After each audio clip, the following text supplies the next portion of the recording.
Hey there, this is Alex Kluge. I'm here from Toronto Home Experts, and I'm going to dive into the November 2025 Toronto real estate market update. Okay, before we dive into the numbers, please subscribe to this YouTube channel if you haven't already.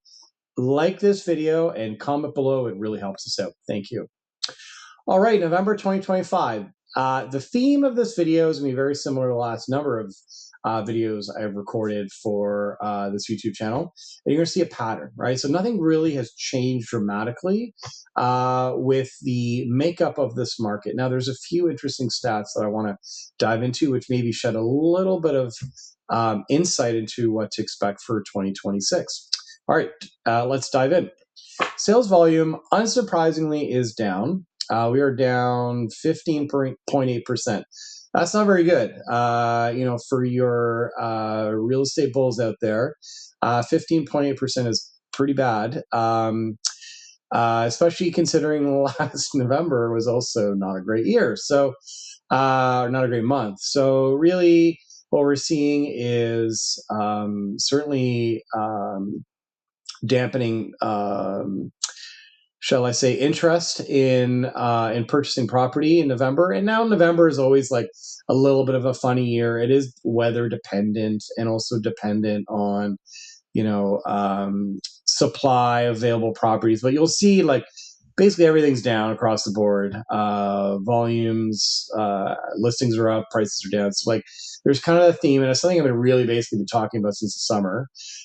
So nothing's really changed, but like, we are seeing volumes down, and so we're on track to probably hit somewhere between 63,000 to 64,000 for the year, and that would probably put us around 5.5%, 6% below where we were last year, which was also a very low year historically speaking. So we're not seeing a lot of activity now. There's a theme, and I'm going to get to it in a moment. I don't want to spoil the surprise, but it's interesting. There are some trends that I want to sort of dive in a little bit more before we get there. So active listings, as I mentioned, are up. So we've got sales volume down 15%, active listings up 16.8%. Like these are like unsurprising stats because really we've seen this trend carry on effectively since about July, August-ish. So we're seeing just a continuation of that. Like it's just we're seeing inventories rise, and as a result, when you see inventories rise and volumes declining, we're seeing price action come down. So average prices are down year over year, and they're down 6.4%. Now, this is for the GTA, so this is factoring in 416 and 905.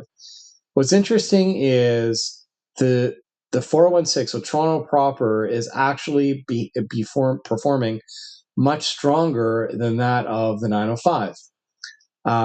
So Toronto was down 4.1% year over year, whereas the 905 ranged from down 7% down to almost 8% between Durham, York, Peel, and Halton. So we're seeing greater weakness outside of the 416, which isn't really surprising because that's where the run-up really was post-pandemic. Like you remember these videos I was recording in the middle of the pandemic, like couldn't believe some of the price increases we saw outside of the 416, where the 416 was a little bit more muted in their gains, right?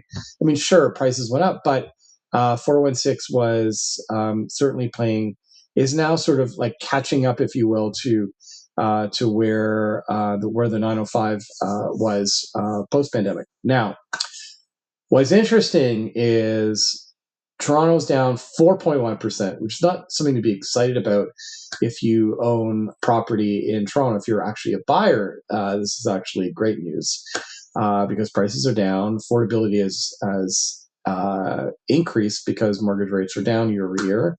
So that's great. Now, what's interesting is Toronto makes up for a large percentage of the condo sales. So despite the average prices being down 4.1%, where somewhere around 55% of all sales are condos, that actually makes up an interesting dichotomy in the market, right? So basically what we're seeing is in Toronto, we're seeing a little bit more of a strength in the freehold market.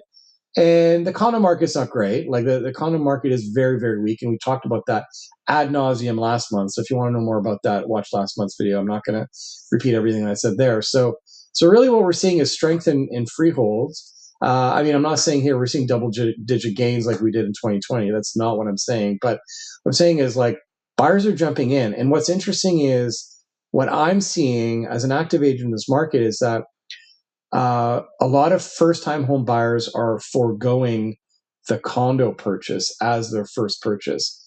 A lot of them are actually trying to get into freeholds initially instead of like, call it 5, 6 years ago, 7 years ago, where the gap was so wide between condos and freeholds. Like first-time home buyers had almost no chance to buy freeholds initially. Were just buying condos and then doing the move up, which was a pretty typical thing that we used to see. But now we're seeing a lot of first time home buyers saving up more money and trying to jump into freeholds. And so I find that interesting.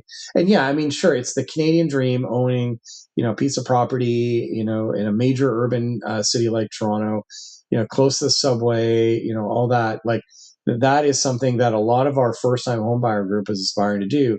And we're seeing a lot more of that, which is contributing to some of the weakness in condos, right? So like, I'm making up numbers here, but like, instead of buying an $800,000 condo with maintenance fees, they might jump up to like over $1 million, maybe 1.1, something like that, and buy and save to buy that freehold instead. So those are some of the trends that we're noticing. So there's a little bit more strength in freeholds. I think we're going to see that continue well into 2026.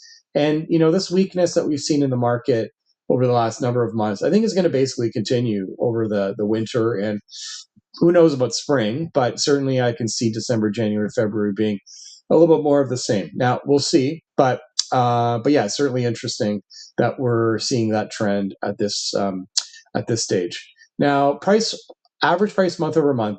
This is a stat I like to look at because I want to see what's happening in a really relatively short time frame. And usually, what happens is prices peak either September, October in the fall market, and they go down.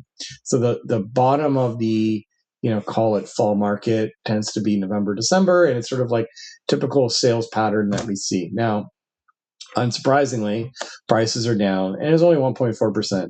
You don't want to annualize that number because that's not really that accurate, but this is sort of, I would say, in line with many October to November timeframes. So this is not something that I would say is unusual, but something that we would like to monitor, especially if we're in a rapidly increasing market or rapidly declining market, which we're a little bit more of a stagnant on the way, sort of grinding lower each month. Certainly that's been the case over the last, call it 5, 6 months, but we'll see if that trend continues. So anyways, this wraps up the video for now. Thank you so much. We're getting some amazing questions from our viewers. Please keep those up. We love hearing from you. Anyways, thanks again for tuning in this video, and we will catch you in the next month's Toronto Market Update video for December and see how we wrapped up for the year. Thanks again, and we'll see you next time. Bye.